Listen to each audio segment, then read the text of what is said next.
मुझ है कुफा वालों मुसाफिर न समझो, मुझ है कुफा वालों मुसाफिर न समझो, मैं आया नहीं हो बुलाया गया हो। हे कुफाबासी, मुझे कुफा वालो मुसाफिर ना समझो। हे কুফাবাসী, আমাকে দাওয়াত দিয়ে আনছো, আমি তো মুসাফির হই নাই, আমাকে তোমরা মুসাফির বানাইছো। আমাকে কি বানাইছো? মুসাফির বানাইছো। मुझे कुफा वालो मुसाफिर न समझो, मैं आया नहीं हो बुलाया गया हो, के मेहमान बना कर सताया गया हो,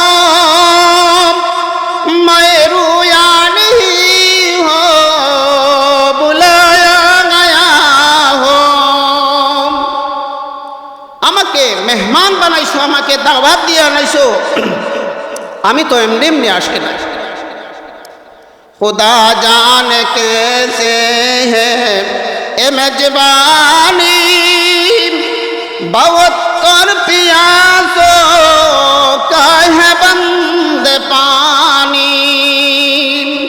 আমরা বহুত জন আহলে বায়াত আমরা আসছি, কিন্তু আমরা তো পিপাসা ছিলাম না, আমাদেরকে পিপাসা বাড়ানো হয়েছে। मुक़द्दर में है हो कौसर का पीना, मैं प्यासा नहीं हो पिलाया गया हो। जो कहता जो सबारगाह है खुदा में, वही सर कलम हो गाया करबला में। शहादत की मंजिल कुफाया मैंने, मैं मुर्दा नहीं हो बुला मुर्दा नहीं हो दिलाया गया हो, मैं मुर्दा नहीं हो दिलाया गया हो। আমি তো মুর্দা ছিলাম না, আমাকে মুর্দা বানানো হয়েছে। আমাকে কি বানানো হয়েছে? মুর্দা বানানো হয়েছে। কিন্তু ইমাম হুসাইন রাদিয়াল্লাহু তাআলা কি এমনি কি চলে আসছিলেন না? দাওয়াত দিয়ে আনছে, দাওয়াত দিয়ে আনছে। ভাইরা আমার, এই মুহররম মাস যখন আসলে পরে মুহররম মাসে, এই মুহররম মাস যখন আসে, ইমাম হুসাইন রাদিয়াল্লাহু তাআলা বললেন, আমাকে জোহরের নামাজ আমাকে পড়ার সুযোগ দাও। যদি আমাকে জোহরের নামাজ পড়ারটা শুরু দাও, এরপরে তোমরা আবার যুদ্ধ করবা। সীমার পাছন দিক দিয়ে বলল, না না, তোমাকে সময় দেওয়া যাবে না। নামাজ পড়ার আগ জোহরের নামাজ পড়ার আগে আগে তোমার মাথাকে আলাদা করে দেওয়া হবে। বিসমিল্লাহির রহমানির রহিম। قل إن كنتم تحبون الله فاتبعوني يحببكم الله ويغفر لكم ذنوبكم والله غفور رحيم. صدق. إن الله وملائكته يصلون على النبي يا أيها الذين آمنوا صلوا عليه وسلموا تسليما. صلى الله على سيدنا ومولانا محمد وعلى وعلى آله وأصحابه وسلم আমরা মহব্বতে শরীফ অন্তরের অন্তরস্থল থেকে আমরা দুরূদ পড়ি সাল্লাল্লাহু আলা সাইয়্যিদিনা ওয়া মাওলানা মুহাম্মাদ ওয়া আলা আলিহি ওয়া আসহাবিহি ওয়া সাল্লাম ইশক महबूब खुदा जिस दिल में हासिल नहीं लाखों मोमिन हाँ मगर ईमान में कामिल नहीं सल्लल्लाहु अलैहि सय्यिदिना व मौलाना मुहम्मद व अला आलिहि व अस्हाबिहि व सल्लम मुहम्मदुन बशरुन लैसा कल बशरी बल हुवा याकूतु वन्नास कल हजरी सल्लल्लाहु अलैहि सय्यिदिना व मौलाना मुहम्मद व अला आलिहि व अस्हाबिहि व सल्लम ला इलाहा इल्लल्लाह ला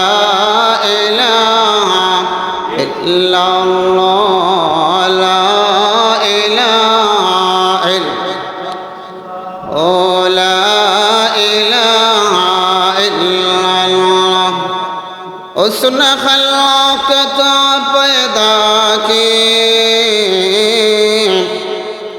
खल्क़त फिर पर रहमत की शान दिखा दे वहदत की पर हो ला इलाहा इल्लल्लाह ला इलाहा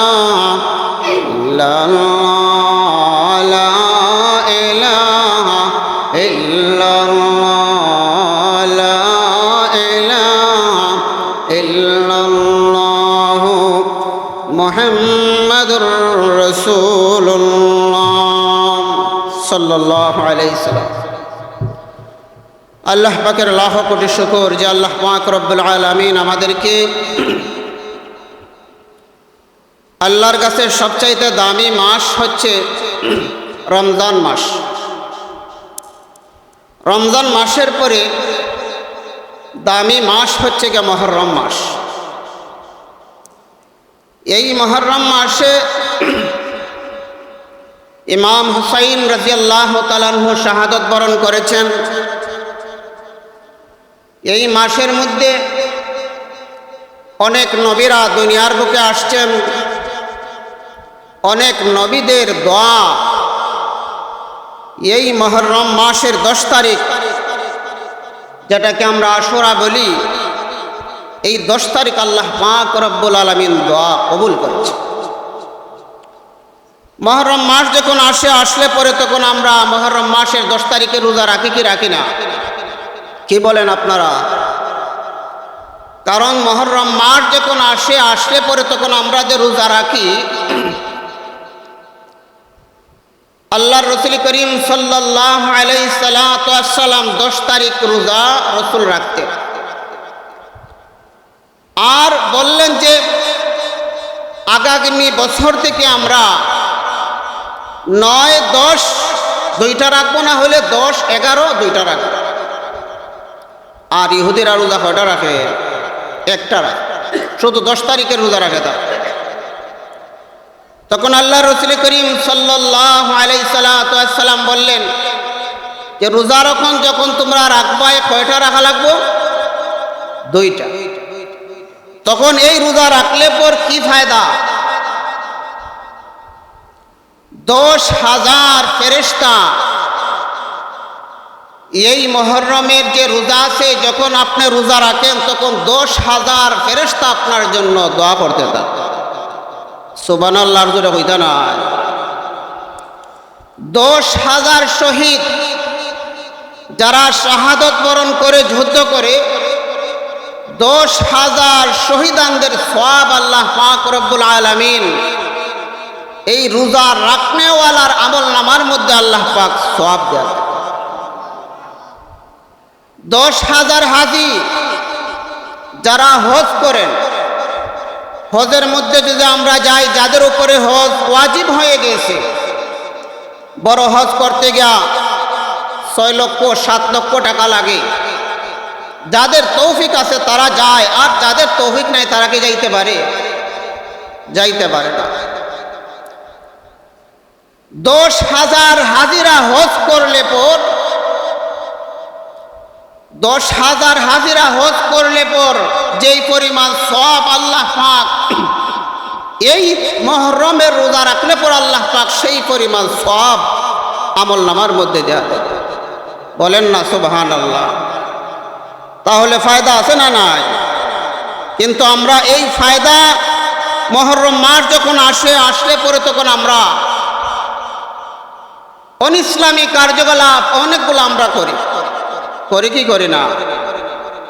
মুহররম মাস যখন আসলে পরে তখন আমরা অনেকগুলা কোরআন হাদিসের বিরুদ্ধে আমরা অনেকগুলা কাজ করি। মুহররম মাস যখন আসলে পরে তখন এই মুহররম মাসের যখন 1 তারিখ যখন হয়, তখন ওই মুহররম মাসকে স্বাগতম জানানোর জন্য লাউ ডবকি দিয়ে স্বাগতম জানানো হয়। বলেন নাউজুবিল্লাহ। এইগুলা কি মুসলমানের কাজ? ওইগুলা মুসলমানের কাজ না। লাউ ডবকি তবলা বাজাইয়া ওইগুলা কি দেওয়া হয়? মুহররম মাসের যে 1 তারিখ সেটাকে স্বাগতম জানানো হয়। 2 নম্বর হলো, যখন মুহররম মাস যখন আসলে পরে তখন বিশেষ কয়েকটি কাপড় আছে তারা পরিধান করে। একটা হচ্ছে গিয়া সাদা কাপড়। মুহররম মাস যখন আসে 1 তারিখ থেকে 10 তারিখ পর্যন্ত সাদা কাপড় কি করে? পরিধান করে। আর লাল কাপড় পরিধান করে, হাতের মধ্যে লাল সুতা বাঁধে, গলার মধ্যে বাঁধে, মাথার মধ্যে লাল পট্টি বাঁধে কি বাঁধে না? লাল পট্টি বাঁধে। মুহররম মাস যখন আসলে পরে তখন দেখা যায় তারা বলে যে এই মুহররম মাসে মেয়েরা সাজসজ্জা করতে পারবে না। বলেন নাউজুবিল্লাহ। এই মুহররম মাসে বিবাহ শাদী মেয়েদেরকে দিতে পারবে না। বলেন নাউজুবিল্লাহ। এটা কি মুসলমানদের কাজ? এইগুলা কিন্তু মুসলমানদের কাজ না। যখন মুহররম মাস যখন আসলে পরে তখন ওই তাজিয়া গুড়া আমরা যেটাকে বলি, সেই তাজিয়া গুড়া রেডি করা হয়।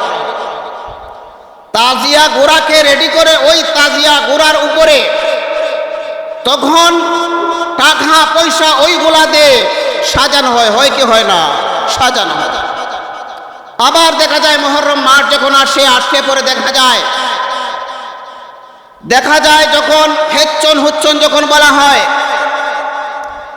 তখন তাদের পিঠেকে রক্তাক্ত করা হয়, তাদের শরীরকে রক্তাক্ত করা হয় হেচ্ছন হুচ্ছন বলে।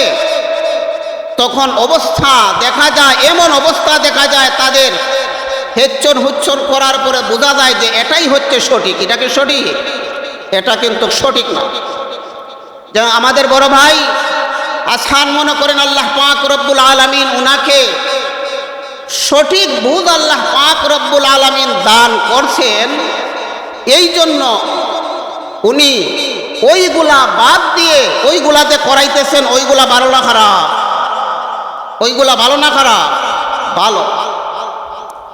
যখন মুহররম মাস যখন আসলে পরে তখন দেখা যায় যখন হেচ্ছন হুচ্ছন করে কি করে না? আমাদের এলাকায় তো আলহামদুলিল্লাহ ভালো, এখন তো এইগুলা নাই। জোহরের নামাজ চলে যায়, আসরের নামাজ চলে যায়, মাগরিবের নামাজ চলে যায়, এশারের নামাজ চলে যায়। খবর থাকে না? আছে না? না। কিন্তু ইমাম হুসাইন রাদিয়াল্লাহু তাআলা আনহু যখন কারবালা প্রান্তে যখন গেলেন, যাওয়ার পরে যখন ইমাম হুসাইন রাদিয়াল্লাহু তাআলা আনহুকে যখন মারার জন্য তারা যখন ইমাম হুসাইন রাদিয়াল্লাহু তাআলা আনহুকে যখন আনলো, আনার পরে যখন জোহরের আজান হয়ে গেল, এর আজান জোহরের আজান, যখন জোহরের আজান যখন হয়েছে, জোহরের আজান হওয়ার পরে ইমাম হুসাইন রাদিয়াল্লাহু তাআলা আনহু বললেন যে আমাকে জোহরের নামাজটা আমাকে পড়ার সুযোগ দাও। এর নামাজ, জোহরের নামাজটা আমাকে পড়ার সুযোগ দাও। তখন ইয়াজিদ পাছন দিক থেকে বলল, হে হুসাইন, তোমাকে জোহরের নামাজের সময় তোমাকে দেওয়া হবে না, তোমাকে জোহরের নামাজের আগে আগে তোমার মাথাটাকে আলাদা করে দেওয়া হবে। বলেন নাউযুবিল্লাহ মিন যালিক। তাহলে ইমাম হুসাইন রাদিয়াল্লাহু তাআলা আনহু তারাদের স্বাগতম জানাইয়ে তারা হুসাইন রাদিয়াল্লাহু তাআলা আনহু কথা শুনবে, এই কথা বলে যে তারা আনছে, তাদের কথাবার্তা আগাগোড়া কোনো কিছু ঠিক আছে? কোনো কিছু ঠিক না। এই জন্য কবি ইকবাল বলেন, মুঝে কুফা ওয়ালো মুসাফির না সমঝো, মুঝে কুফা ওয়ালো মুসাফির না সমঝো, मैं आया नहीं हो बुलाया गया हो। हे कुफाबासी, मुझे कुफा वालो मुसाफिर ना समझो। हे कुफाबासी, আমাকে দাওয়াত দিয়ে আনছো, আমি তো মুসাফির হই নাই, আমাকে তোমরা মুসাফির বানাইছো। আমাকে কি বানাইছো? মুসাফির বানাইছো। मुझे कुफा वालो मुसाफिर न समझो, मैं आया नहीं हो बुलाया गया हो, के मेहमान बना कर सताया गया हो, मैं रोया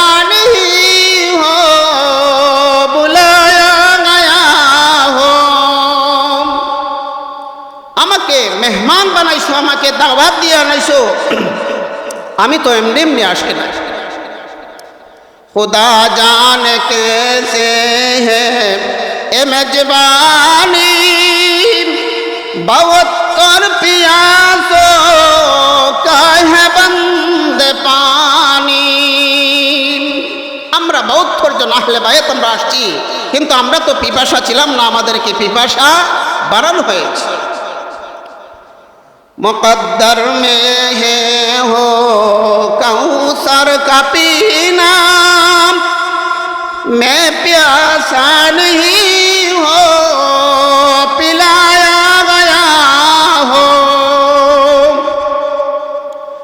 जो कहता जो सबारगाह है खुदा में, वही सर कलम हो गाया करबला में, शहादत की मंजिल कुफाया मैंने, मैं मुर्दा नहीं हो बुला मुर्दा नहीं हो दिलाया गया हो, मैं मुर्दा नहीं हो दिलाया गया हो। আমি তো মুর্দা ছিলাম না, আমাকে মুর্দা বানানো হয়েছে। আমাকে কি বানানো হয়েছে? মুর্দা বানানো হয়েছে। কিন্তু ইমাম হুসাইন রাদিয়াল্লাহু তাআলা কি এমনি কি চলে আসছিলেন না? দাওয়াত দিয়ে আনছে, দাওয়াত দিয়ে আনছে। ভাইরা আমার, এই মুহররম মাস যখন আসলে পরে মুহররম মাসের এই মুহররম মাস যখন আসে, ইমাম হুসাইন রাদিয়াল্লাহু তাআলা বললেন, আমাকে জোহরের নামাজ আমাকে পড়ার সুযোগ দাও। যদি আমাকে জোহরের নামাজ পড়ারটা শুরু দাও, এরপরে তোমরা আবার যুদ্ধ করবা। সীমার পাছন দিক দিয়ে বলল, না না, তোমাকে সময় দেওয়া যাবে না। নামাজ পড়ার জোহরের নামাজ পড়ার আগে আগে তোমার মাথাকে আলাদা করে দেওয়া হবে। সেই দিন ছিল কি আশুরা, মুহররমের 10 তারিখ। ভাইরা আমার, আল্লাহ পাক রব্বুল আলামিন এই মুহররম মাসে আল্লাহ পাক রব্বুল আলামিন হযরত ইব্রাহিম আলাইহিস সালাতু ওয়াস সালাম দুনিয়ার মধ্যে আসছেন। হযরত আদম আলাইহিস সালাতু ওয়াস সালামকে আল্লাহ পাক রব্বুল আলামিন এই মুহররম মাসে 10 তারিখ দুনিয়ার বুকে কি করছেন? আসছেন। হযরত আদম আলাইহিস সালাতু ওয়াস সালাম যখন আল্লাহর কাছে যখন দোয়া করলেন, আল্লাহ পাক রব্বুল আলামিন যখন হযরত আদম আলাইহিস সালাতু ওয়াস সালাম হাওয়া আলাইহিস সালামকে বললেন, ও আদম হাওয়া, তোমরা জান্নাতের মধ্যে তোমরা বসবাস করো, কিন্তু তোমরা গন্ধম গাছে একটা ফল আছে, সেই ফলটা তোমরা খাইতে পারবা না। তখন আদম আলাইহিস সালাতু ওয়াস সালাম হাওয়া আলাইহিস সালাম কি করতে শুরু করলেন? জান্নাতের মধ্যে বসে বসে তারা খাইতে শুরু করলেন। শয়তানি দুকার মধ্যে পড়িয়া কি করলেন? দুকার মধ্যে পড়িয়া সেই ফলটা যখন খাইলেন, খাওয়ার পরে তখন আল্লাহ পাক রব্বুল আলামিন জান্নাত থেকে বের করে দেন। হযরত আদম আলাইহিস সালাতু ওয়াস সালাম যখন জান্নাত থেকে যখন আল্লাহ পাক রব্বুল আলামিন যখন বের করলেন, তখন আদম আলাইহিস সালাতু ওয়াস সালাম আল্লাহর কাছে যখন দোয়া করতে শুরু করলেন, অনেক দিন কান্নাকাটি করার পরে আল্লাহ পাক রব্বুল আলামিন যখন আদম আলাইহিস সালাতু ওয়াস সালামের দোয়া যখন আল্লাহ পাক রব্বুল আলামিন যখন কবুল করলেন, সেই দিন ছিল 10 মুহররম। সেই দিন কি ছিল? 10 মুহররম। হযরত নূহ আলাইহিস সালাতু ওয়াস সালাম যখন 950 বছর পর্যন্ত যখন দ্বীনের দাওয়াত দিলেন, কতদিন? 950 বছর পর্যন্ত দ্বীনের যখন দাওয়াত দিলেন, আর নূহ আলাইহিস সালাতু ওয়াস সালাম যখন আল্লাহর কাছে যখন দোয়া করলেন, আল্লাহ এই জাতি আর ইসলাম ধর্মটা গ্রহণ করবে না, আল্লাহ ওই জাতিকে তুমি ধ্বংস করে দাও। সেই দিন ছিল মুহররমের 10 তারিখ। হযরত নূহ আলাইহিস সালাতু ওয়াস সালাম যখন 800 বছর পর্যন্ত যখন নূহ আলাইহিস সালাতু ওয়াস সালাম যখন দ্বীনের দাওয়াত দিলেন, তখন নূহ আলাইহিস সালাতু ওয়াস সালাম দ্বীনের দাওয়াত দিতেছেন। এমত অবস্থায় ছোট্ট একটা বাচ্চা তার বাবার কুলের মধ্যে নিয়ে ওই বাচ্চাটাকে নিয়ে যখন হাঁটিয়া যাইতেছেন, তখন ওই ছোট বাচ্চা বাবাকে বলতেছে যে, বাবা ওই দেখা যায় উনি কি নূহ আলাইহিস সালাতু ওয়াস সালাম। তখন ওই বাচ্চার বাবা বলল, হ্যাঁ উনি বলেন নূহ আলাইহিস সালাতু ওয়াস সালাম। তখন ছোট বাচ্চা বলল, তাহলে উনাকে কি পাথর মারতে হয়? বলেন নাউযুবিল্লাহ। তখন নূহ আলাইহিস সালাতু ওয়াস সালামের অন্তরের মধ্যে খুব একটা আঘাত থাকলো যে আমি দ্বীনের দাওয়াত দিতেছি, আর এত ছোট বাচ্চা কিভাবে বুঝলো যে আমাকে পাথর মারতে হয়? এটা আশ্চর্য হওয়ার কথা নয়। কিভাবে পাথর মারতে হয় কিভাবে বুঝলো? ওরে আল্লাহর বান্দা, আল্লাহর গোলাম, নূহ আলাইহিস সালাতু ওয়াস সালাম যখন আল্লাহর কাছে তখন মনের মধ্যে অন্তরের মধ্যে খুব একটা আঘাত লাগলো। আল্লাহ, আমার মনে হয় এই জাতি আর ইসলাম ধর্ম তারা গ্রহণ করবে না, আল্লাহ ওই জাতিকে তুমি ধ্বংস করে দাও। সেই দিন ছিল মুহররমের 10 তারিখ। আর নূহ আলাইহিস সালাতু ওয়াস সালাম যখন আল্লাহর কাছে দোয়া করলেন, আল্লাহ কবুল করলেন, তখন আল্লাহ বললেন, হো নূহ, আমি এমন প্লাবন দিব ওই পৃথিবীর সর্ব উঁচা যেই জায়গা, সেই জায়গার মধ্যে 40 গজ পানি হবে। কত গজ? ওই পৃথিবীর সর্ব উঁচা যেই জায়গা, সেই জায়গার মধ্যে কত গজ পানি হবে? 40 গজ পানি হবে। তখন নূহ আলাইহিস সালাতু ওয়াস সালাম বললেন, আল্লাহ আমি যে নৌকা বানাইবো, আমি কি লোহা দিয়ে নৌকা বানাইবো না কাঠ দিয়ে নৌকা বানাইবো?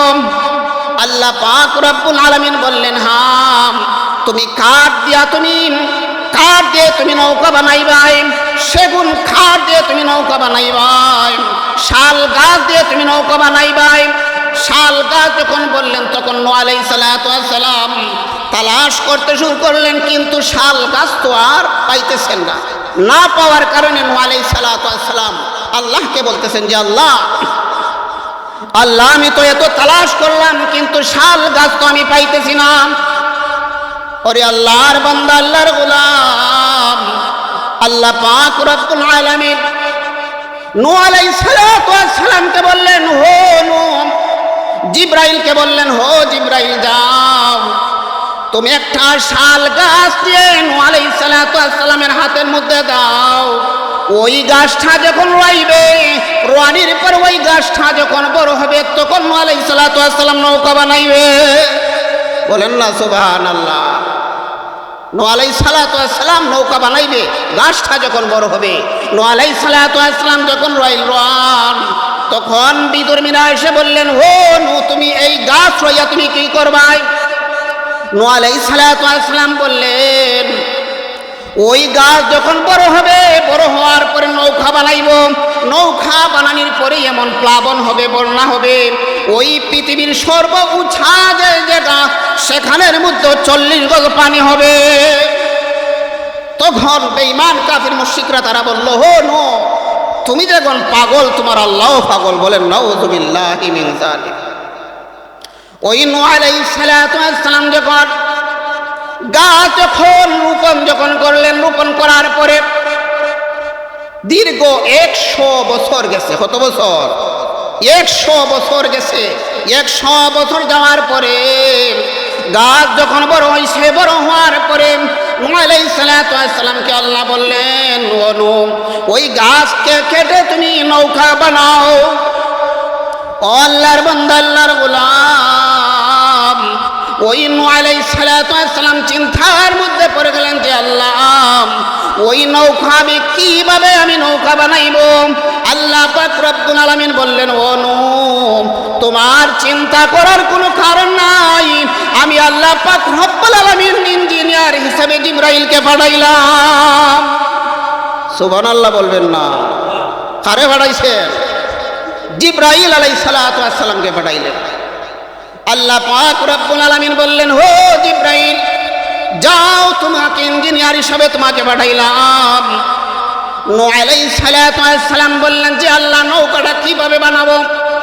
বললেন, নৌকাটা 3 তলা বানাইবা। কয় তলা?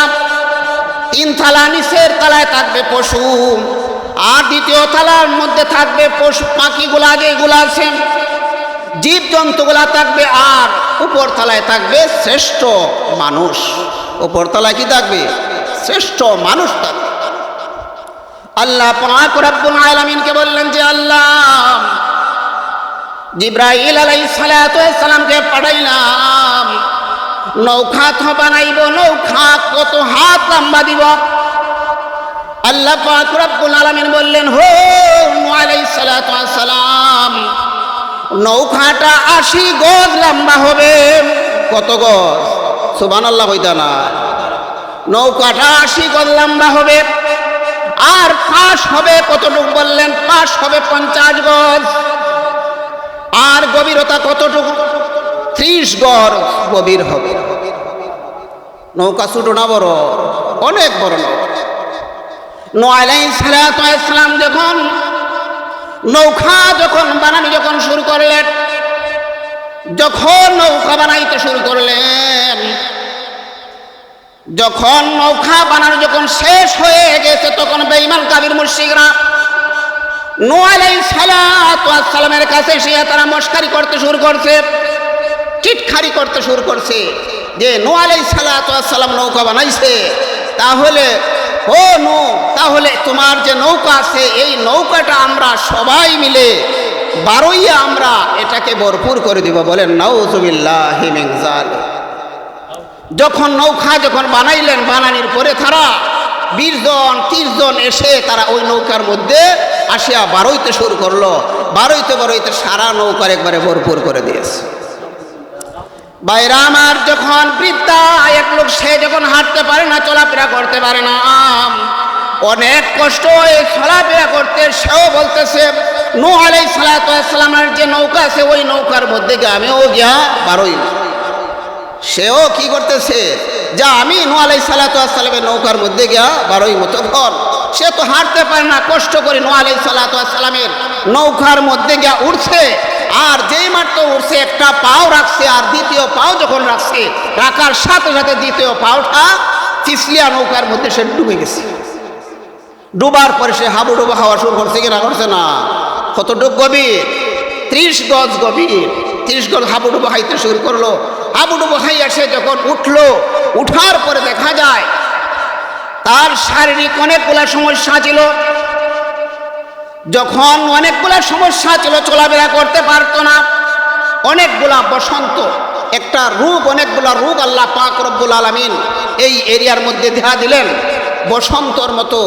সেই বসন্ত যখন বাহির হয়, পানি ফুটকার মতো বাহির হয় কি হয় না? বাহির হয়। তদ্রূপ এমন অনেকগুলা যখন বসন্ত বাহির হইল, তখন সে যখন যা পড়লো, পড়ার পরে মনে করেন সে অন্ধলোক, যখন সে ডুব দিল, ডুব দেওয়ার পরে দেখা যায় সে ভালো হয়ে গেছে। বলেন না সুবহানাল্লাহ। ও আল্লাহর বান্দা, আল্লাহর গোলাম, ওই আল্লাহ বিধর্মী সে যখন সেটার মধ্যে পড়ার পরে যখন সে তার বাড়িতে গেল, গোসল করলো, পরিষ্কার হইল, তখন লোকরা বলতে শুরু করলো যে তুমি তো অন্ধ ছিলাই, তোমার শারীরিক অবস্থা ভালো ছিল না, এত ভালো তুমি কিভাবে হইলাই?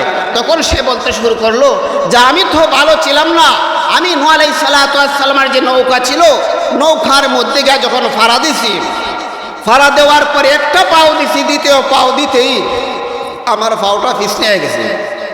আর ওই নৌকার মধ্যে পরে আমি হাবুডুবু খাইলাম, খাওয়ার পরে আমি যখন উঠলাম, উঠার পরে আমি পুরা সুস্থ হয়ে গেছি। এবার দেখা যায় ওই এরিয়ার মধ্যে যত অসুস্থ মানুষ আছে সবাই আসিয়া এটার মধ্যে ডুব দিতে শুরু করছে। বলেন সুবহানাল্লাহ। ডুব দিতে দিতে দেখা যায় ওই যে 3 থালা নৌকা জাহাজ বানাইলেন, দেখা যায় এটার মধ্যে যত ময়লা আসিল, ময়লা রইছে না, সাফ করে লাইছে, সবগুলো একবারে সাফ করে লাইছে। ছোট্ট ছোট্ট যে বাচ্চা আছে, এদের মধ্যে একটা রোগ দেখা দিল, গুঠা, ছোট ছোট গুঠা আর পানি পুটকার মতো। তখন ওই সমস্ত বাচ্চাদেরকে এত গভীরতা এত দিতে পারবে না, তখন বালতি দিয়ে আনিয়া এদেরকে গোসল করায়, দেখা যায় এরাও ভালো হয়ে যায়। এরপরে দেখা যায় ওই নৌকাটাকে তারা 3 বার ওই নৌকাকে পরিষ্কার করছে। কতবার? 3 বার নৌকাকে পরিষ্কার করছে। তখন এটার মধ্যে আর গন্ধ রইছে নি? গন্ধ রইছে। আল্লাহ পাক রব্বুল আলামিন নূহ আলাইহিস সালাতু ওয়াস সালাম বললেন যে আল্লাহ, এবার নৌকা তো পরিষ্কার হয়ে গেল, প্লাবন কখন হবে, কোন সময় হবে? তখন নূহ আলাইহিস সালাতু ওয়াস সালামকে বললেন, হো নূহ, মহিলারা যখন রান্নবে, চুলার মধ্যে যখন আগুন যখন দিবে, তখন ওই জ্বলন্ত চুলার আগুন যখন দিবে, ওই চুলার ভিতর থেকে পানি উঠতে থাকবে। বলেন না সুবহানাল্লাহ। মহিলারা রাঁধে, এটার ভিতর থেকে কি উঠতে থাকবে? পানি উঠতে থাকবে। আর পানি যখন উঠবে তখন বুঝতে হবে এখন বন্যা হয়ে যাবে। পানি যখন উঠতে শুরু করলো, তখন নূহ আলাইহিস সালাতু ওয়াস সালাম বললেন, আল্লাহ পাক রব্বুল আলামিন বললেন, হো নূহ, দ্বিতীয় থালায় যে হিংস্র পানিগুলো আছে ওইগুলা দ্বিতীয় থালায় তুলবা, একটা মহিলা একটা পুরুষ। দ্বিতীয় থালার মধ্যে যে পশু পাখি আছে ওইগুলা তুলবা, তৃতীয় থালার মধ্যে শ্রেষ্ঠ মানুষগুলা তুলবা, এক এক জোড়া হয়ে যাবে। নূহ আলাইহিস সালাতু ওয়াস সালাম বললেন যে আল্লাহ, মানুষ কোনটা, পশু মানুষ কোনজন, মহিলা কোনজন, পুরুষ সেটা তো আমি বলতে পারি। পশুর মধ্যে কোনটা মহিলা কোনটা পুরুষ সেটাও বলতে পারি, কিন্তু সবগুলা তো আমি বুঝি না। তাহলে মেয়ে পুরুষ, মেয়ে আর পুরুষ সেটা আমি কিভাবে বুঝবো? তখন নূহ আলাইহিস সালাতু ওয়াস সালামকে আল্লাহ পাক রব্বুল আলামিন বললেন, হো নূহ, যাও তুমি নৌকার সামনে যাও, 2টা হাত এইভাবে দাও। 2টা হাত যখন এইভাবে যখন দিলে পরে ওই হাতটা ডান দিকে যেই পশুটা যাইব, যে প্রাণীগুলা যাইব, ওইগুলা সম্পূর্ণ হচ্ছে গা পুরুষ। সম্পূর্ণ কি? পুরুষ। ডান দিকে যেইগুলা যাইব সব পুরুষ, আর বাম দিকে যেইগুলা যাইব সবগুলা মহিলা। যখন আল্লাহ পাক রব্বুল আলামিন বলে দিলে, তখন নূহ আলাইহিস সালাতু ওয়াস সালামকে দাঁড়াইলেন। এখন দেখা যায় কিচ্ছু আসতেছে না, হঠাৎ করে তাকাইয়ে দেখেন অনেক পরে দেখা যায় একটা পিপিলিকা আসছে। কি আসছে? পিপিলিকা। নূহ আলাইহিস সালাতু ওয়াস সালাম পিপিলিকাকে বললেন, হে পিপিলিকা, তুমি কিসের জন্য কালের মধ্যে তুমি আসছো? আল্লাহ পাক রব্বুল আলামিন ওই পিপিলিকার জবান আল্লাহ পাক রব্বুল আলামিন খুলে দিবেন, আর ওই বলতে থাকবে যে পিপিলিকা বলল যে আল্লাহ পাক রব্বুল আলামিন নির্দেশ দিয়েছেন, হুকুম দিয়েছেন, এই জন্য আমি এই নৌকার মধ্যে আমি উঠতাম। তখন নূহ আলাইহিস সালাতু ওয়াস সালাম বলে যাও গে। কিছুক্ষণ পরে দেখা যায় ফেসাল ফেসাল একটা আসতেছে। তখন নূহ আলাইহিস সালাতু ওয়াস সালাম বললেন, আল্লাহ এটা তো মনে হয় সাপ আসতেছে। আল্লাহ ওই সাপ তো আমার ভয় করে, আমি তো ভয় পাই ওই সাপগুলা, বিষাক্ত সাপ। ওই সাপ যদি আমি নৌকার মধ্যে যদি তুলি তাহলে সবগুলা দংশন করে দিবে, মেরে ফেলবে নেজ দিয়ে। তখন নূহ আলাইহিস সালাতু ওয়াস সালাম বললেন, আল্লাহ পাক রব্বুল আলামিন বললেন, হো নূহ আলাইহিস সালাতু ওয়াস সালাম, তোমার চিন্তা করার কোনো কারণ নাই, কারণ এই সাপ তুলতেই হবে। যদি না তোলা হয় তাহলে সাপের যে বিস্তার আছে ওইগুলা বিস্তার হবে না, না যদি হয় তাহলে তো অনেক ক্ষতিগ্রস্ত হবে। কাজী ও নূহ আলাইহিস সালাতু ওয়াস সালাম, ওই সাপটাকে তুমি তুলো, আর এই সাপের যে বিষ আছে সেই বিষটা যতদিন পর্যন্ত এই নৌকার মধ্যে থাকবে ততদিন পর্যন্ত ওই সাপের বিষ থাকবে না। বলেন না সুবহানাল্লাহ। এরপরে একের পর এক যখন উঠতে শুরু করলো, ডান দিকে কি পুরুষ আর বাম দিকে হচ্ছে মহিলা, যখন উঠতে শুরু করলো, উঠতে উঠতে দেখা যায়, উঠতে শুরু করলো যখন উঠা যখন শেষ হওয়ার পরে দেখা যায়, শেষ মুহূর্তে দেখা যায় একটা গাধা আসছে। কি আসছে? গাধা যখন আসছে, যখন দেখা যায় গাধাটা নৌকার মধ্যে ওঠার পরে শুধু মাথাটা দেখা যায় নৌকার মধ্যে তুলছে, আর পাছনটা দেখা যায় আপনার উঠতেছে। তখন ওই গাধার এই অবস্থা দেখে যখন পাছন দিক দিকে তাকাইলেন, তাকানির পরে দেখেন গাধার লেজের মধ্যে শয়তান ধরে আইছে। বলেন না সুবহানাল্লাহ। কি ধরছে? শয়তানে ধরছে। হযরত নূহ আলাইহিস সালাতু ওয়াস সালাম বললেন, আল্লাহ ওই শয়তান কেন আমি ওই নৌকার মধ্যে তুলব? আল্লাহ পাক রব্বুল আলামিন বললেন, ও নূহ আলাইহিস সালাতু ওয়াস সালাম, ওই শয়তান যখন আমি বলেছিলাম ইয়া আদম উসকুন আনতা ওয়া যাওজুকাল জান্নাতা ওয়া কুলা মিনহা রাগাদা হাইসু শি'তুমা ওয়া লা তাকরাবা হাযিহিশ শাজারাতা ফাতাকুনা মিনাল যালিমিন, যখন বললেন, বলার পরে বললেন যে আদমকে সজদা করার জন্য, তখন তো এই শয়তান কি করছে? আদমকে সজদা করছে নি।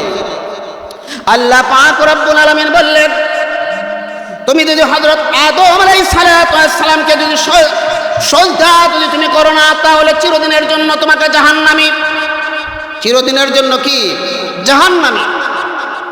তখন এই কথা বলার পরে তখন শয়তান বলল, ঠিক আছে আমি চিরদিনের জন্য জাহান্নামী হইব, তবু আমি সেই আদমকে আমি সজদা করতে পারবো না, কারণ আদম হচ্ছে মাটির তৈরি আর আমি হচ্ছে আগুনের তৈরি। মাটি সব সময় নিচের দিকে যায় আর আগুন সব সময় উপর দিকে উঠে, কাজে মাটির চেয়ে আগুন হচ্ছে শ্রেষ্ঠ, আমি সজদা দিতে পারবো না। বলেন নাউযুবিল্লাহি মিন যালিক। আল্লাহ পাক রব্বুল আলামিন বললেন, হে শয়তান, যদি সজদা যদি না করস তাহলে চিরদিনের জন্য তোকে জাহান্নামবাসী বানাইব। তখন শয়তান বলল, আচ্ছা ঠিক আছে, আপত্তি নাই, চিরদিনের জন্য আমাকে জাহান্নামী বানান, আমার কোনো আপত্তি নাই। আল্লাহ আমাকে এমন হায়াত দেন কিয়ামতের আগ পর্যন্ত, যাতে কিয়ামতের আগ পর্যন্ত আমাকে লম্বা হায়াত দেন, আর প্রতিটি মানুষের রোগে রোগে ঢুকিয়া যাতে আমি তাদের ঈমান খেয়ে নষ্ট করতে পারি। তখন আল্লাহ পাক রব্বুল আলামিন তাকে কিয়ামতের আগ পর্যন্ত তাকে হায়াত দেন। আল্লাহ বললেন যে আমার ইমানদার বান্দা যারা আছে তাদেরকে তুই ধ্বংস করতে পারবে না। আল্লাহ বললেন, হো নূহ আলাইহিস সালাতু ওয়াস সালাম, আমি তো তাকে কিয়ামতের আগ পর্যন্ত তার হায়াত দিয়েছি, কাজে এখন যদি নৌকার মধ্যে তাকে যদি আমি তুলি না তোলার কারণে না তুলি না যদি, তাহলে আমি আল্লাহকে বললাম কিয়ামতের আগ পর্যন্ত হায়াত দিলাম, তাহলে তো আমার কথাটা আগাগোড়ি মিল থাকলো না, কাজে তুলো।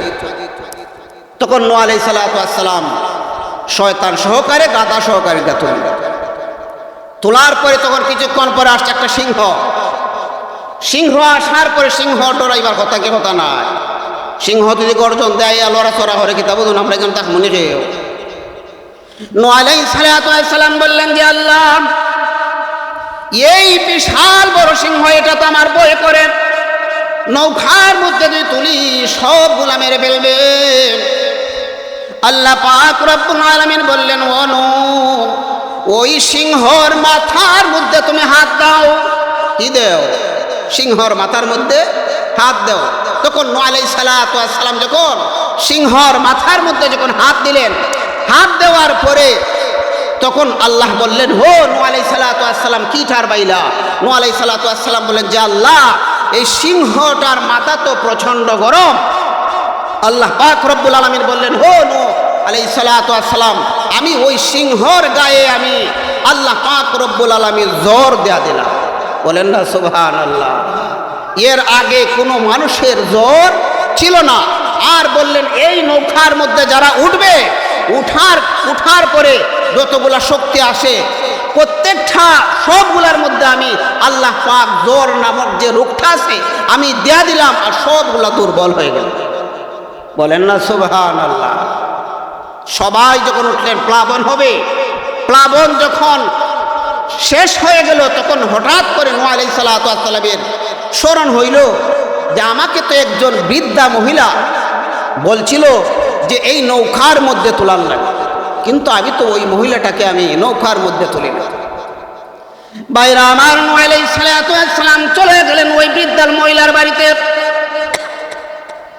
বাড়িতে যাওয়ার পরে যখন ওই বৃদ্ধা মহিলাকে যখন ডাক দিলেন, ওই বৃদ্ধা মহিলা ঘর থেকে যখন বাহির হলো, বাহির হওয়ার পরে দেখা যায় ওই বৃদ্ধা মহিলা বলতেছে, ও নূহ আলাইহিস সালাম, তুমি না বলছিলে প্লাবন হবে, বন্যা হবে? কয় প্লাবন বন্যা তো কোনো কিছু হইল না। বলেন না সুবহানাল্লাহ। প্লাবনকে হয় নাই, হইছে, কিন্তু নূহ আলাইহিস সালাম বললেন যে প্লাবন তো হইছে ওই পৃথিবীর সর্ব উঁচা যেই জায়গা সেখানের মধ্যে 40 গজ পানি হয়েছে। কত গজ? 40 গজ পানি হয়েছে।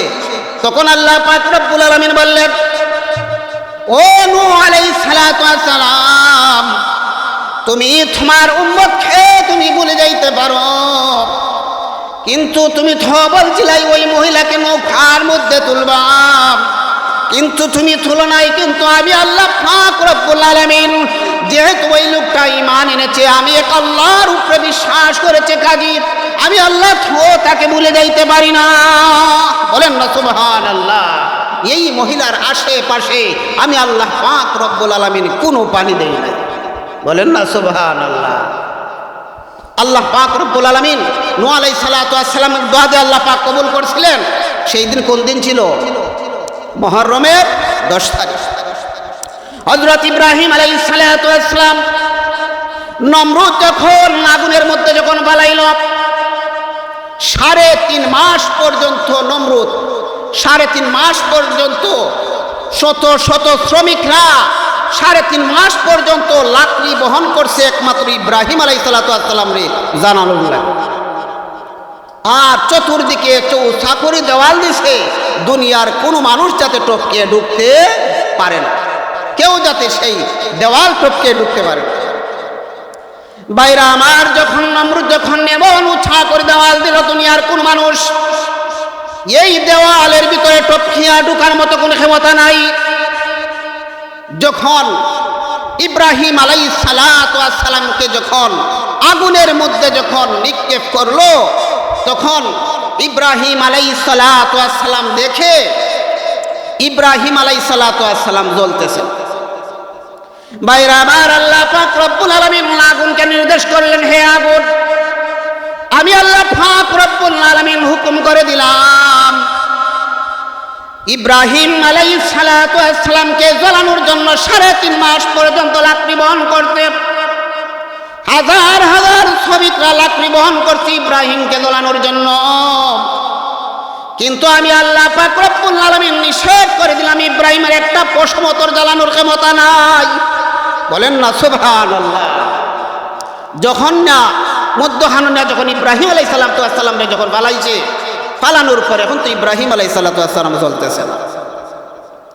তখন নমরুদের মেয়ে যখন চিন্তা করলো যে আমার বাবা 3.5 মাস পর্যন্ত লাকড়ি বহন করছে মাত্র ইব্রাহিমকে জ্বালানোর জন্য, এত লাকড়ি তোর কোনো প্রয়োজন নাই, দরকার নাই। দেখি ইব্রাহিম আলাইহিসসালাম কোন অবস্থায় আছে। তখন নমরুদের মেয়ে যখন দেওয়াল টপকে যখন ইব্রাহিম আলাইহিসসালাম কোন অবস্থায় আছে দেখতে শুরু করলো, তখন তাকায় দেখে ইব্রাহিম আলাইহিসসালাম ফেরেশতার সঙ্গে কথা বলতেছেন আর হাউস থেকে পানি তুলিয়া পানি পান করতেছেন। বলেন না সুবহানাল্লাহ। তখন নমরুদের মেয়ে বলতে শুরু করল, ইব্রাহিম আলাইহিসসালামের যে ধর্ম, এই ধর্মটা হচ্ছে সত্য ঘাড় ধর্ম। তখন ওই নমরুদের মেয়ে পড়তে শুরু করলো, কালিমা তাইয়্যিবা লা ইলাহা ইব্রাহিম খলিলুল্লাহ। কালিমা পরে যখন নমরুদের মেয়ে যখন লাফ দিয়ে যখন আগুনের মধ্যে পড়লো, তখন দেখা যায় নমরুদের মেয়েও জ্বলে না। বলেন সুবহানাল্লাহ। আল্লাহ পাক রব্বুল আলামিন ওই ইব্রাহিম আলাইহিসসালামের দোয়া যেই দিন কবুল করেছিলেন, সেই দিন কোন দিন ছিল? মুহররমের 10 তারিখ। ভাইরা আমার, এই দুনিয়া আমরা চিরদিনের জন্য আমরা এই দুনিয়ার বুকে আসি নাই, চিরদিনের জন্য এই দুনিয়ার বুকে আসি নাই। একদিন না একদিন আমরা এই দুনিয়া থেকে চলে যাইতে হবে। আল্লাহ পাক রব্বুল আলামিন জুলকারনাইন বাদশাহ এমন একজন বাদশাহ, তিনি গোটা পৃথিবী ভ্রমণ করেছেন। এক লোক সে যখন গোর থেকে যখন আমরা যে মনে করেন এখানের মধ্যে আমরা আসছি, আমরা যে আবার গোরের মধ্যে আমরা ফিরিয়ে যাইতে পারবো, আমরা এমন কোন গ্যারান্টি আছে? কি বলেন, গ্যারান্টি আছে? নেই, কোনো গ্যারান্টি নাই। এই যে কোটি কোটি টাকার মালিক অনেক লোক আমাদের মধ্যে আছে না নাই? এই দুনিয়ার বুকে কি চিরদিন থাকবে না চলে যাইবে? বাদশাহ সুলাইমান আলাইহিসসালামকে কেমন সম্পত্তি আল্লাহ দিয়েছিলেন, এত সম্পত্তি দিয়েছিলেন। সুলাইমান আলাইহিসসালামকে বললেন যে আমি যখন দুনিয়া থেকে যখন চলে যাইব, তখন আমার দুইটা হাত বাহির করে কাফনের ভিতর থেকে বাহির করে রাখবা, যাতে দুনিয়ার মানুষ বুঝে আমি খালি হাতে, এত সম্পদের মালিক হওয়ার পরেও খালি হাতে আমি যাইতাছি। বলেন না সুবহানাল্লাহ। বাদশাহ সুলাইমান আলাইহিসসালাম এত সম্পত্তি আল্লাহ পাক রব্বুল আলামিন দান করেছিলেন, এত ক্ষমতা আল্লাহ পাক রব্বুল আলামিন দিয়েছিলেন। বাদশাহ সুলাইমান আলাইহিসসালামের কথা শুনতো, দেওদার পরি সবগুলা সুলাইমান আলাইহিসসালামের কথা শুনতো। এমন ক্ষমতা আল্লাহ পাক দিয়েছিলেন বাদশাহ সুলাইমান আলাইহিসসালাম। এক লোক যুবক যখন সে ঘর থেকে যখন বাইর হবে, এমত অবস্থায় দেখে আসমানে আর জমিনে লাগায়। ঘর থেকে যখন বাইর হয় তখন দেখে আসমানে আর জমিনে লাগায়। তখন ওই যুবকটা চিন্তা করলো, উনি তো মনে হয় আজরাইল ছাড়া আর কেউ নাই, আজরাইল ছাড়া আর কেউ নাই। তার মনের মধ্যে একটা ভয় ঢুকে গেল অন্তরের মধ্যে যে উনি আজরাইল ছাড়া আর কেউ নাই। তখন চিন্তা করলো যে বাদশাহ সুলাইমান আলাইহিসসালামের কথায় তো দেওদার পরি সবগুলা বাদশাহ সুলাইমান আলাইহিসসালামের কথা শুনে, কাজে আমি বাদশাহ সুলাইমান আলাইহিসসালামের কাছে চলে যাই। বাইরা আমার, ওই যুবক যখন বাদশাহ সুলাইমান আলাইহিসসালামের কাছে যখন গেল, গিয়া বলল, ও বাদশাহ সুলাইমান আলাইহিসসালাম, আমি যখন ঘর থেকে যখন আমি বাইর হইতাম, এমত অবস্থায় দেখি একটা লোক জমিনে আর আসমানে লাগাল। আমার মনে হয় উনি আজরাইল ছাড়া আর কেউ না, উনি মনে হয় আজরাইল। কাজী ও বাদশাহ সুলাইমান আলাইহিস সালাম, আমাকে এমন একটা জায়গার মধ্যে আমাকে পাঠাও, এমন একটা স্থানের মধ্যে আমাকে পাঠাও, যাতে আজরাইল আলাইহিস সালাম আমাকে যাতে খুঁজে না হয়। কি আজরাইল কি খুঁজে পাইতো না? কি তখন আপনারা আজরাইল আলাইহিস সালাম আপনি যে কোনো প্রান্তে থাকেন না কেন, আজরাইল আলাইহিস সালাম কি পাবে না? তখন বাদশাহ সুলাইমান আলাইহিস সালামের কাছে যখন গেল, বাদশাহ সুলাইমান আলাইহিস সালাম বাতাসকে হুকুম করলেন, হে বাতাস, ওই যুবকটাকে হিন্দুস্তানের সৌমনাথের জঙ্গলের মধ্যে না ফেলে দাও। কোথায়? হিন্দুস্তানের সৌমনাথের জঙ্গলের মধ্যে ওই লোকটাকে না ফেলে দাও। সেই দিকে আল্লাহ পাক রব্বুল আলামিন আজরাইল আলাইহিস সালামকে বললেন, ও আজরাইল, ওই বাদশা সুলাইমান আলাইহিস সালাতু ওয়াস সালামের রাজ দরবারে যেই লোকটা, ওই লোকটার জানটা তুমি হিন্দুস্তানের সৌমানাতের জঙ্গলের মধ্যে তুমি বের করে দাও। তখন আজরাইল আলাইহিস সালাতু ওয়াস সালাম যখন আল্লাহ বলছেন এই সময় আজরাইল কোথায়? হিন্দুস্তানের সৌমনাথের জঙ্গলে। তখন এই মুহূর্তে আজরাইল এই মুহূর্তে বাদশা সুলাইমান আলাইহিস সালামের কাছে গিয়ে বলল, হো সুলাইমান, আমাকে এমন একটা জায়গার মধ্যে পাঠাও, এমন একটা স্থানের মধ্যে আমাকে পাঠাও যাতে আজরাইল আলাইহিস সালাম আমাকে খুঁজে না পায়। তখন ওই লোকটা বাদশা সুলাইমান আলাইহিস সালামের কাছে গেল। যাওয়ার পরে বাদশা সুলাইমান আলাইহিস সালাম বাতাসকে হুকুম করলেন, আর বাতাসের মাধ্যমে ওই হিন্দুস্তানের সৌমানাতের জঙ্গলের মধ্যে ওই যুবকটা এসে পড়লো। পড়ার পরে সে যখন দাঁড়াইয়া সে মাটি উপর দিকে মাথাটা দিয়ে সে চিন্তা করলো, যাক এখন আজরাইলের কাছ থেকে আমি রেহাই পাইলাম। আচ্ছা, আজরাইল আলাইহিস সালাতু ওয়াস সালামের কাছ থেকে কি পাইলাম? এখন রেহাই পাইলাম। এখন আজরাইল আলাইহিস সালাতু ওয়াস সালাম কি তাবুন আজরাইল আলাইহিস সালাতু ওয়াস সালামের কাছ থেকে রেহাই পাইছেন না পাইছে না? রেহাই পাইছে না। তখন আল্লাহ পাক রব্বুল আলামিন ওই লোককে বললেন যে হিন্দুস্তানের সৌমনাথের জঙ্গলের মধ্যে আল্লাহ পাক রব্বুল আলামিন তার জান কি করবে? কবজ করবে। তখন ওই লোকটা মাথা টানি সম্মুখা দেয়া চিন্তা করলো, যাক আমি আজরাইল আলাইহিস সালাতু ওয়াস সালামের কাছ থেকে আমি রেহাই পাইলাম। এই কথা বলে যখন মাথাটা উপর দিকে যখন তুলছে, তোলার পরে দেখে বাদশা সুলাইমান আলাইহিস সালাতু ওয়াস সালামের রাজ দরবারে যাওয়ার আগে যেই লোকটা ছিল, ওই লোকটা দেখা যায় হিন্দুস্তানের সৌমনাথের জঙ্গলে। ওইগুলা কোথায়? হিন্দুস্তানের সৌমনাথের জঙ্গলে। তখন ওই লোকটা তার অন্তরের মধ্যে বয়ে আসলো যে আমি, বললেন যে হো তুমি কি আজরাইল? বললেন হ্যাঁ আমি হলাম আজরাইল। এই কথা বলার পরে বললেন, তুমি আজরাইল, তাহলে এখানে কি আমার জান কবজ করবা? বলল হ্যাঁ, এখানের মধ্যে তোমার জান কবজ করব। তখন বলল যে এখানের মধ্যে তো আমার মা নাই, বাবা নাই, আত্মীয় স্বজন এখানের মধ্যে কেউ নাই, কে আমার জান, কে আমাকে দাফন করবে, কে আমাকে জানাজার নামাজ পড়াবে? তখন বলতে শুরু করলো, জানাজা কাফন মাটি নাই রে থর নসিবে, তোর জান খাবে সিগালার কুকুরে, তোর জান খাবে সিগালার কুকুরে। জানাজা কাফন মাটি তোমার তো কোনো কিছু নাই, তোমার জান খাবে সিগালার কুকুরে। কখন, কোন সময়, কোন মুহূর্তে তোমার মত হয় কেউ কি বলতে পারবে? কেউ বলতে পারবে না। আজকে আমরা মনে করেন এত হাই হতাশ করি, আমরা মনে করি এই দুনিয়ার জন্য এত হাই হতাশ করি, কিন্তু এই হাই হতাশ করা কোনো আমাদের করিয়া কোনো লাভ নাই। কখন কোন সময় মৌত আসবে আমরা কেউ বলতে পারবো না।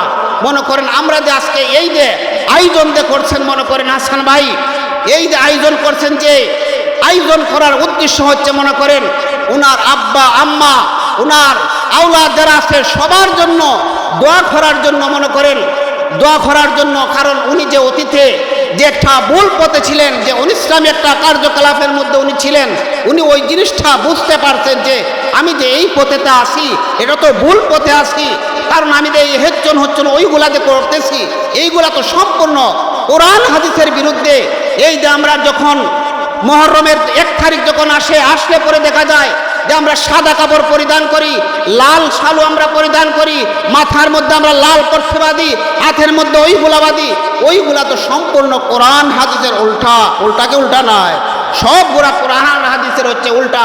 ওই জিনিসটা উনি বুঝতে পারছেন, এইগুলা তো আমার সঙ্গে যাবে না, আমার সঙ্গে যাবে একমাত্র কি যাবে? একমাত্র যাবে ইমান। আমি যদি আল্লাহর হুকুম যদি মানি, আল্লাহর বিধান যদি আমি যদি মানিয়া চলি, তাহলে আল্লাহর হুকুম আল্লাহর বিধান যদি মানিয়া চলি, তখন তখন আমি জান্নাতের অধিকারী আমি হইতে পারবো।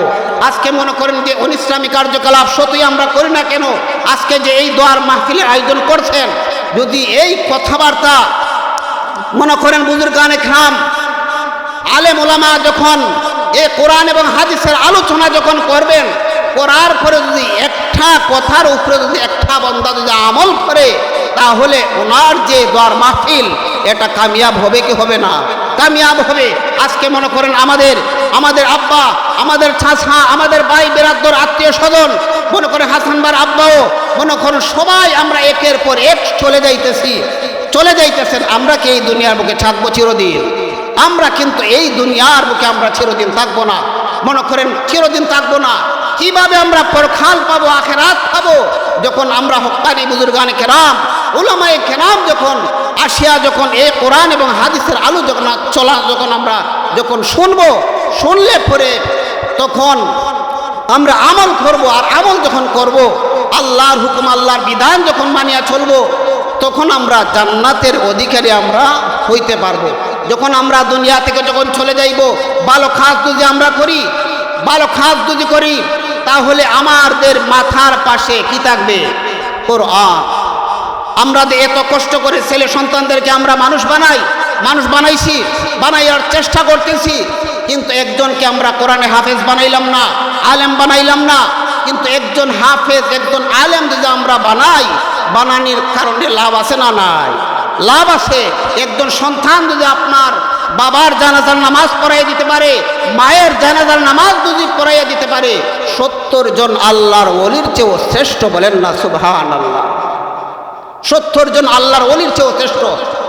হযরত মাওলানা মরহুম আব্দুল মুমিন সাহেব, আরো যারা উলামায়ে কেরাম দুনিয়া থেকে চলে গেছেন, তারা কিন্তু দোয়া করছেন সন্তানের জন্য। এই জন্য সন্তান হল কি হইছেন? আলেম হইছেন। আর আলেম হওয়ার কারণে মনে করেন, আলেম হওয়ার কারণে তারা মা বাবার জন্য তারা কি করবে? দোয়া করে। যখন মসজিদ থেকে আমরা যখন বাড়ি থেকে যখন বের হইলে পরে যখন মসজিদের পাশে যখন আমরা কবরস্থানের পাশে যখন আসলে পরে তখন আমাদের অন্তরস্থল থেকে অটোমেটিক দোয়া আসে কি আসে না? যখন কবরের পাশে যখন আমরা দাঁড়াইয়া তখন কমপক্ষে আমরা 3 বার কুল আল্লাহ করার চেষ্টা করি কি করি না? 3 বার যদি পড়ি তাহলে এক খতম কোরআন শরীফের সওয়াব পাওয়া যায়। আবার যদি 6 বার যদি পড়ি তাহলে 2 খতম কোরআনের সওয়াব। অন্তত দাঁড়াইয়া আমরা এই কবরের পাশে করি কি করি না? করি। মনে করেন আমরা যারা আলেম হয় নাই, কিন্তু আমরা সব সময় আলেম ওলামাদের সঙ্গে সোহবত রাখার চেষ্টা করি কি করি না? যেমন আমাদের বাতিজা জুবায়ের, উনি কিন্তু বিভিন্ন তাফসির মাহফিল অনেকগুলো আছে, ওনার মাধ্যমে হয়, কিন্তু উনি সব সময় উলামায়ে কেরামদের সঙ্গে সোহবত রাখার চেষ্টা করেন কি করেন না? যখন উলামায়ে কেরামদের সঙ্গে সোহবত যখন রাখবেন, তখন হাসর নাসরটা উলামায়ে কেরামদের সঙ্গে হবে। তাহলে আমরা উলামায়ে কেরামদের সঙ্গে সোহবত রাখতে চাই কি চাই না? কি বলেন? যাই হোক, আমি আপনাদের সামনে সংক্ষিপ্ত আকারে আলোচনা করছি। আমাদের অত্র এলাকার কিছু সন্তান মুফতি সাদিকুর রহমান সাহেব, হযরত মাওলানা মুফতি লুৎফুর রহমান সাহেব, আব্দুর রউফ জিহাদি সাহেব, এদের কাছ থেকে আপনারা গুরুত্বপূর্ণ আলোচনা আপনারা শুনতে পাবেন। কাজে আমরা প্রত্যেকে মনে করেন আমাদের মা বাবার জন্য আমরা দোয়া করতে রাজি আছি তো ইনশাআল্লাহ। প্রত্যেকে আমরা যখন কবরস্থানের পাশে যখন যাইতে পারি না, আমরা মসজিদের মধ্যে আসি। মসজিদের মধ্যে আসার পর তখন আমরা মনে করেন দুনিয়াবে আমরা কথাবার্তা কি বলি না? অনেক সময় বলি, কিন্তু মসজিদে বসিয়া যদি আপনি 3 বার যদি কুল আল্লাহ পড়েন তাহলে 1 খতম কোরআন শরীফের সওয়াব পাওয়া যায়। আর যদি মনে করেন 10 বার কুল আল্লাহ পড়তেন তাহলে জান্নাতের মধ্যে একটা তোমার আমলনামার মধ্যে জান্নাতের মধ্যে একটা বাড়ি দেওয়া হয়। বলেন সুবহানাল্লাহ। আপনি বসছেন, মনে মনে ধারণা করেন যে আমি জান্নাতের মধ্যে একটা বাড়ি বানাইবো, তখন আপনি 10 বার যদি সূরা ইখলাস কুল আল্লাহ পড়েন, জান্নাতের মধ্যে আপনার জন্য একটা বাড়ি তৈয়ার হয়। আরো 10 বার যদি পড়েন তাহলে আরেকটা বাড়ি তৈয়ার হয়। আরো 10 বার যদি পড়েন তাহলে আরেকটা বাড়ি তৈয়ার হয়। 100 বার যদি আপনি পড়েন তাহলে 33টা বাড়ি আপনার জান্নাতের মধ্যে হয়। যাই হোক, আল্লাহ পাক রব্বুল